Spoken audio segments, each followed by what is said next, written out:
Olá, é um prazer ter você aqui no nosso IFSP Itapecast. Esse programa onde a gente é capaz de entrevistar diversas personalidades muito importantes para a formação cultural e artística brasileira. No episódio de hoje, a gente vai entrevistar Villa-Lobos, um grandioso compositor e músico brasileiro. Oi Vilas, tudo bem? Eu sou Maria Eduarda, eu faço parte aqui da nossa equipe de entrevistadores do nosso talk show. E a pergunta que eu tenho para te fazer é, ao longo da sua passagem, na sua carreira musical, eu queria saber se você se identificou com algum músico e se inspirou nele. Se tem algum cara que você olhou e pensou, poxa, nesse cara eu vou me inspirar. Eu queria saber se existe, essas inspirações ao longo de toda a sua carreira musical. Bom, as minhas principais influências foram os músicos europeus, principalmente o compositor alemão Richard Wagner, o italiano Giacomo Puccini e o meu preferido, claramente, Sebastian Bach, que é um exemplo, é a minha obra Bachianas Brasileiras, que usei a combinação de elementos étnicos brasileiros com a técnica composicional de Sebastian Bach. Porém, após as minhas centenas de viagens para o interior do país, acabei conhecendo a minha própria identidade musical, como as rodas caipiras, cantos indígenas e alguns aspectos culturais africanos. A minha segunda pergunta para você tem a ver com sua passagem durante o modernismo. Eu queria saber como você se sentiu, como você se relacionou com o modernismo durante toda a sua vida. A minha relação com o modernismo é maravilhosa. Eu fui o principal responsável, por descobrir essa linguagem musical peculiarmente brasileira, que contém nuances da cultura regional, e assim acabei me tornando um dos principais músicos modernistas do Brasil. Assim também fui convidado para apresentar na Semana de Arte Moderna em 1922 no ilustre Teatro Municipal de São Paulo. Bom dia, Sr. Villa-Lobos. Eu me chamo Felipe Bueno e eu estou aqui hoje para te fazer alguns questionamentos. Primeiramente, eu estou muito grato de estar em sua presença e na presença desse pessoal maravilhoso. Bom, primeiro eu queria saber um pouco mais sobre a sua carreira. Como é que tudo começou?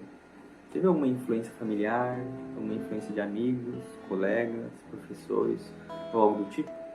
Conta pra gente como foi. Essa minha trajetória começou desde quando eu era pequeno.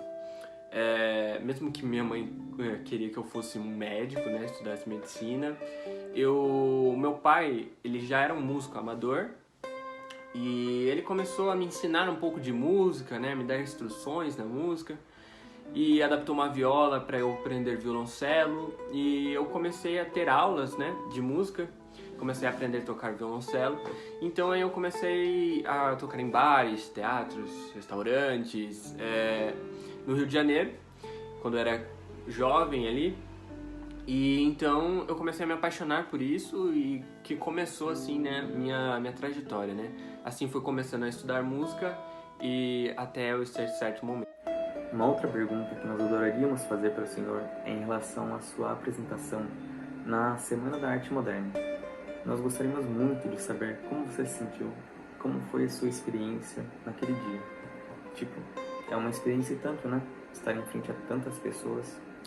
Apresentar na Semana da Arte Moderna foi incrível, Foi minha primeira apresentação num palco erudito no Brasil.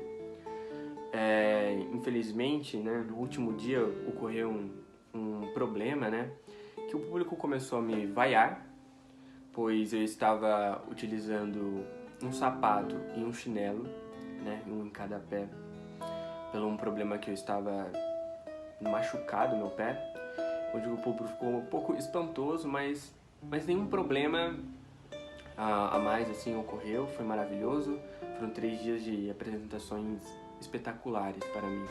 Oi Vilas, tudo bem? Meu nome é Laura, eu sou repórter e participo aqui do programa também.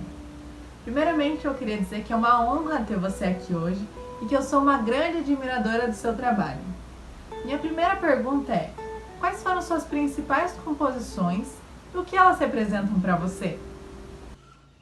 Olha, minhas principais obras eu coloco como as 5, né? As 5 os principais, assim, né? Sentinela, o Trenzinho Caipira, o Irapuru, os Choros, né? Número 1, número 5, que, né? São os mais ouvidos. E que eu considero, né? Eu considero minhas obras como as cartas que eu escrevi à posteridade, sem esperar respostas. Para mim, a minha música é um reflexo da minha sinceridade. Eu acho muito isso, né? O que as obras são para mim. E minha última pergunta é: você acha que teve reconhecimento do seu país? O reconhecimento que eu tive no Brasil no começo foi muito difícil. Minhas obras não eram muito executadas, né, em território nacional.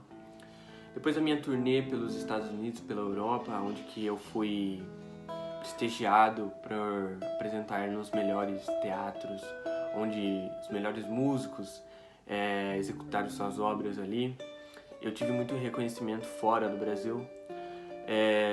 Porém, o Brasil reconhece a minha glória, minha essência, me acha formidável, mas ignora porque é o principal, né? O principal da minha obra. Eu gostaria de saber o motivo, né? Porém, eu não posso perder meu tempo tentando descobrir.